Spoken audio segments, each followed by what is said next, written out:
Hi hello welcome back to SSV NAGA PRA SHA. ఇక ఈ డబ్బు దర్పం, ఈ డబ్బు అహం ఎలా కుటుంబ కలహాలకి దారితీస్తుందో వివరించుకుందామండి. మనం చెప్పుకున్నాం కదండి ఈ పుణుకుల వ్యవహారం. ఇలాంటివి చాలా చేసేస్తూ ఉంటారు వీళ్ళు. ఎవరైనా ఏదైనా ఊరు వెళ్తున్నారనుకోండి, దడ దడ దడ దడ దడ దడ వాళ్ళకి పెన్నులు, పుస్తకాలు, టవల్సు, బెడ్షీట్సు, బ్యాగులు, బట్టలు కొనిచ్చేస్తూ ఉంటారు. ఇవి ఎవరికి చేయాలో తెలుసా అండి? అన్నదమ్ములు, అక్క చెల్లెళ్ళ యొక్క పిల్లలకి చెయ్యాలి. అంతేగాని అలాగే ఈ ఆడపిల్లలు ఉంటారు చూడండి, అక్క చెల్లెళ్ళకి అన్నదమ్ములు చెయ్యాలి. అంతే తప్ప అన్నకో తమ్ముడికో ఇంకో అన్నో తమ్ముడో చేసేయకూడదు. చాలా అసహ్యం వేసేస్తుంది, లైఫ్ పార్ట్నర్కి చిన్నతనంగా ఉంటుంది. జీవితాంతం అక్క చెల్లెళ్ళకి అన్నదమ్ములు చేస్తే చిన్నతనం కాదు, అది చేసి తీరాలి. అలాగే మళ్ళీ అక్క చెల్లెళ్ళు చేసేయకూడదు. అక్క చెల్లెళ్ళు అన్నవాళ్ళు పుట్టింటి వాళ్ళు కారు. అక్క చెల్లెళ్ళకి 90 ఏళ్ళు వచ్చినా, ఆ తమ్ముడికి 89 ఏళ్ళున్నా, లేదా ఆ అన్నయ్యకి 92 ఏళ్ళున్నా వాడు చెయ్యాలి.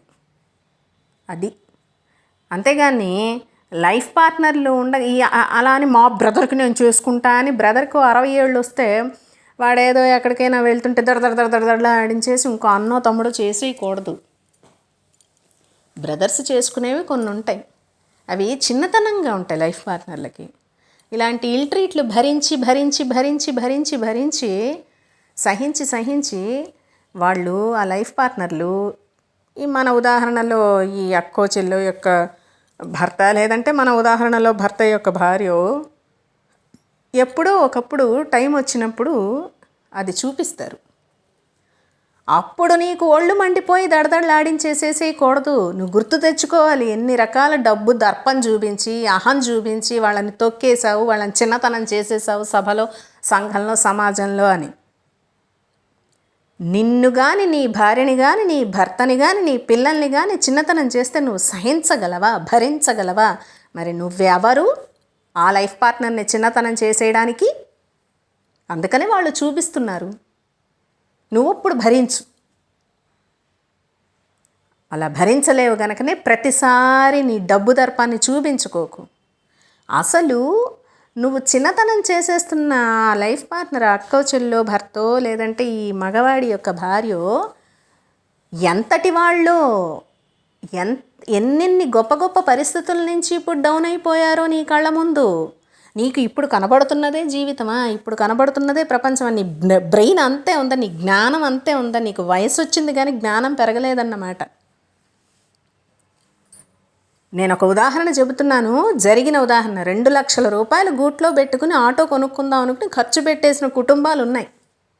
అలాంటి కుటుంబాల్లో నుంచి వచ్చారేమో ఆ లైఫ్ పార్ట్నర్సు. నీకేం తెలుసు? అసలు తెలుసుకో. అసలు వాళ్ళ వ్యవహారాలు, వాళ్ళ విషయాలు, వాళ్ళ కుటుంబ విషయాలు ఏమైనా చెప్పడానికి నువ్వు స్పేస్ ఇస్తేగా.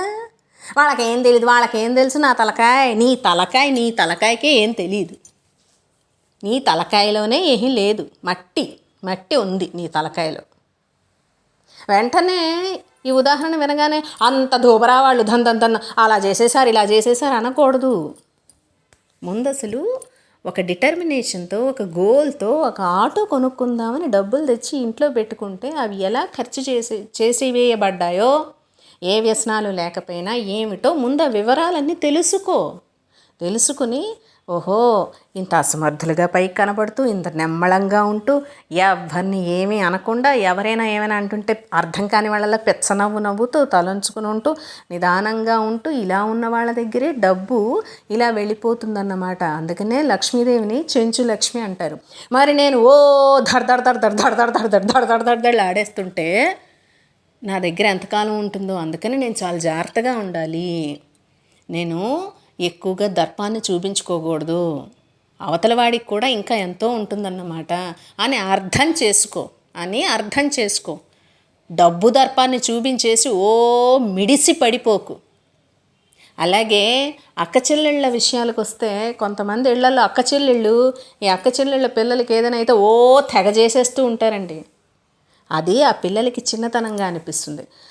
అక్క చెల్లెళ్ళు అన్నదమ్ముల పిల్లలకి చేయడంలో కూడా ఒక పరిధి ఉంటుంది. పరిధి దాటి నువ్వు చేస్తే వాళ్ళు పెన్సిల్ అంటే పెన్సిల్, అదంటే వాళ్ళు ఉట్టిన సరదాగా వాళ్ళ నాన్నని నాకు సెల్ ఫోన్ కావాలనగానే నువ్వు 2 సెల్ ఫోన్లు పట్టుకొచ్చేయటం. ఎందుకంటే నీ పర్సు నిండుగా ఉంది, నిన్ను అడిగేవాడు లేడు. అలా చేయకూడదు. పరిధి దాటి చేస్తే వాళ్ళు చిన్నతనం ఫీల్ అవుతారు. మన అమ్మ నాన్న చేయలేని వీళ్ళు చేస్తున్నారేంటని చిన్నతనం ఫీల్ అయ్యి చేయించుకున్నంతకాలం చేయించుకుని వాళ్ళకి చేతులు కాళ్ళు రెక్కలు వచ్చాక ఎక్కడ కొట్టాలో అక్కడ కొడతారు, ఎక్కడ కొట్టాలో అక్కడ కొడతారు. కాబట్టి నీ డబ్బు దర్పాన్ని ఇది కూడా కుటుంబ కలహం, అర్థమైంది కదా. నీ డబ్బు దర్పాన్ని పిల్లల విషయంలో కానీ పెద్దల విషయంలో కానీ కాస్త కట్టిపెట్టు. నీ ఆర్భాటాన్ని, హంగుని, దడదడాలని కట్టిపెట్టు. నువ్వు దడదడలు చేసే ప్రతిసారి అనుకో, నువ్వు దడదడలు చేయాలనుకున్న ప్రతిసారి దడదడ నీకు తెలిసిన దేవుడి నామాలన్నీ చదువుకో, ఉచ్చరించుకో. అర్థమవుతుందా? Please do watch, like, share, subscribe. SSVNAGAPRASH.